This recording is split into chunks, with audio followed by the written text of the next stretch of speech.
Mehriban tomaşaçylar, hormatly Aydymsa dinleyijiler, biz gepleşýänbidi Jan Sesde Süleyman Toýlyýowyň ýerine ýetirip beren ajaýyp aýdymlary bilen dowam etdirýär.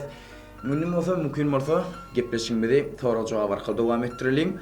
Süleyman indiki size berjek sorawymyz şeýlerek soraw, ýagny şu her bir adamda, her bir medeniýet sunmat adamsyna nähil häsiýetler bolmaly? Nähil häsiýetler nähil häsiýetler bolmaly? Şol dogrusyna gurrun Umid soraw dogry bellep geçdiň.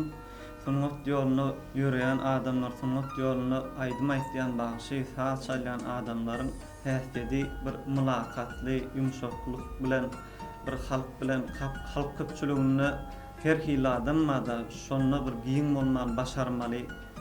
Ine halifalarymyzam şeýle şagirdlerine şeýle bir öwüt-nesihat ederkenä beýik sunnatyň üstünden garayan beýik adam kärçiligem bolmaly bir öwüt-nesihat etipdirler halifalar.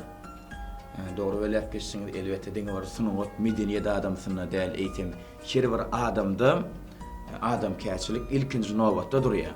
Doğru belep geçsiňiz, onda Süleyman indi kaýdymyzy ýerine ýetirip bermeli. Haşa diýäs. Başladyk.